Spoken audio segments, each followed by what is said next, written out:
Sahabat bertanya, wahai Aisyah Ummul Mukminin, ibunya orang beriman, dulu kenapa pakaianmu tidak begitu ketat kalau masuk ke dalam? Sekarang kenapa tiba-tiba pakaianmu begitu ketat? Kata Aisyah, dulu aku masuk ke dalam yang aku temui suamiku.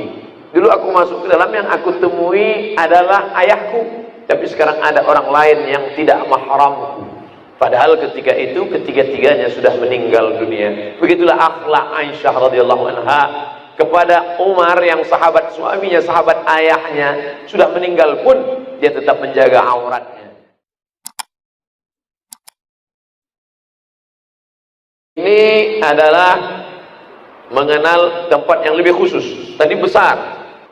Yang di depan ini makam Nabi. Di belakang makam Nabi makam Abu Bakar. Di belakang makam Abu Bakar makam Umar. Kenapa bisa makam di dalam masjid? Bahwa ini dulu bukan masjid, ini adalah rumah Nabi. Di sebelah rumah Nabi, di sini Masjid Nabawi. Lalu kemudian ketika perluasan masjid, masuklah rumah itu ke dalam masjid. Tapi masih ada temboknya. Lalu kemudian ini adalah rumah Nabi, kamar Aisyah radhiyallahu anha.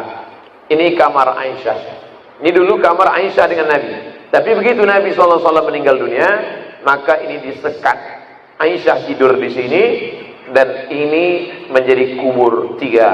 Kubur suaminya, Nabi Muhammad SAW, kubur ayahnya, Abu Bakar Siddiq, dan kubur sahabat dari ayahnya, dan sahabat dari suaminya, yaitu Sayyidina Umar Ibn Khattab.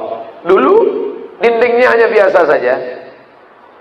Aisyah masuk ke dalam, rambutnya agak kelihatan sedikit, tidak terlalu rapat dia tutup. Ketika yang ada di makam ini cuma dua, makam Nabi dan makam Abu Bakar. Tapi begitu ada makam Umar, maka Aisyah masuk ke dalam lokasi makam ini. Aisyah masuk dengan menutup sangat rapat. Sahabat bertanya, wahai Aisyah Ummul Mukminin, ibunya orang beriman, dulu kenapa pakaianmu tidak begitu ketat kalau masuk ke dalam? Sekarang kenapa tiba-tiba pakaianmu begitu ketat? Kata Aisyah, dulu aku masuk ke dalam yang aku temui suamiku. Dulu aku masuk ke dalam yang aku temui adalah ayahku. Tapi sekarang ada orang lain yang tidak mahramku.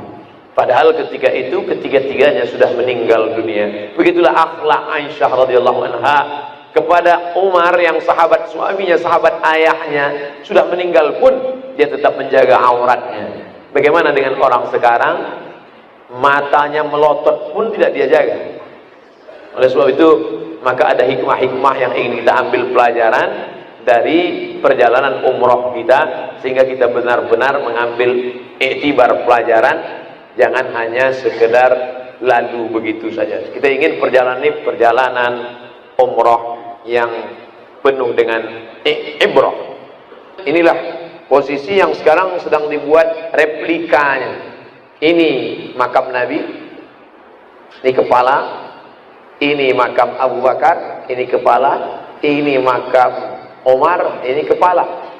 Dipasang dinding, lalu disinilah Aisyah tidur.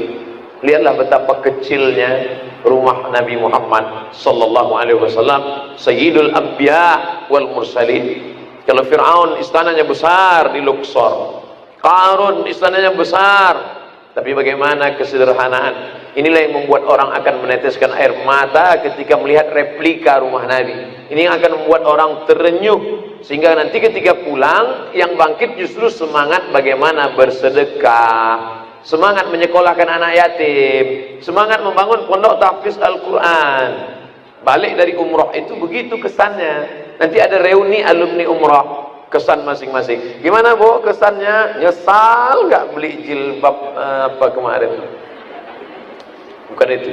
Tapi kesannya, saya kalau tahu begitu kemarin, rumah yang di sana itu saya jual aja. Untuk apa? Untuk rumah tahfiz Quran. Setelah melihat bagaimana kamar Nabi dan kamar Aisyah. Inilah kamar dulu yang jadi satu. Setelah Nabi meninggal dimakamkan. Kenapa Nabi dimakamkan di sini?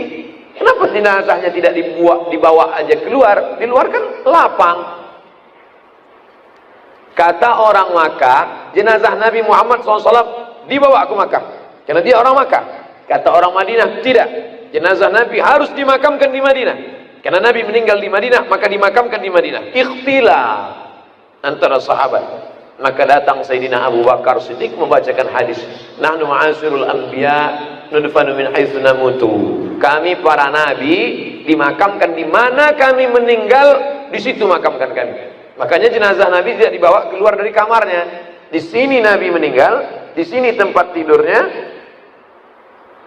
Ini juga menunjukkan bagaimana posisi tidur sunnah. Ini arah kiblat.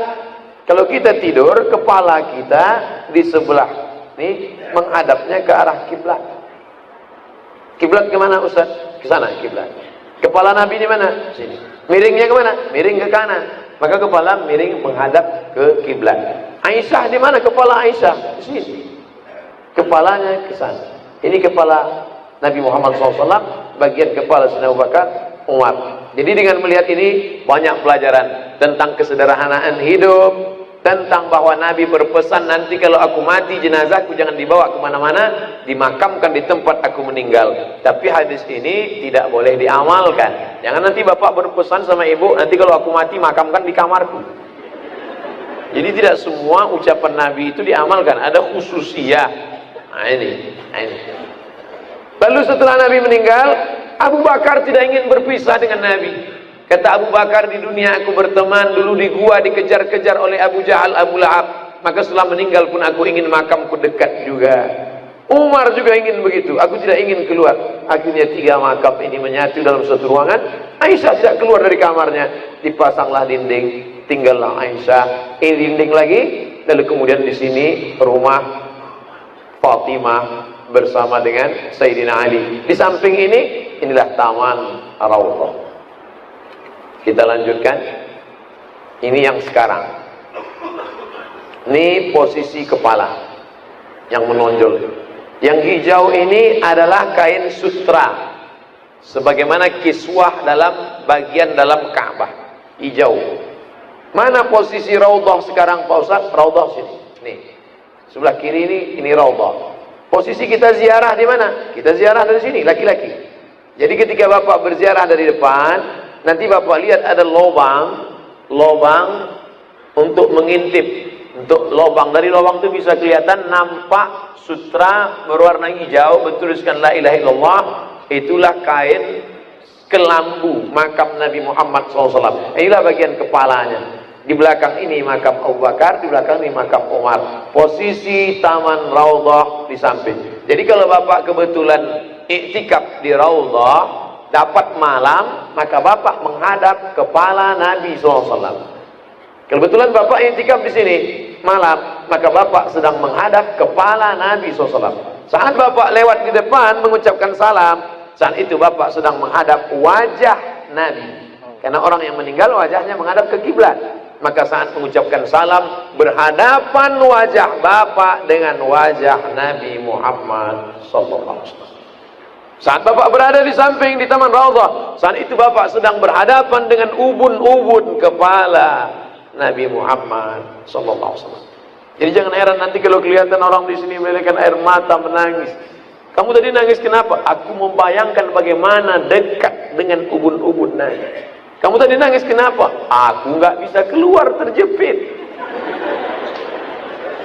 Beda antara orang yang punya pengetahuan dengan orang yang hanya punya uang materi. Karena materi tidak bisa menyentuh hati. Yang bisa menyentuh hati adalah ilmu pengetahuan.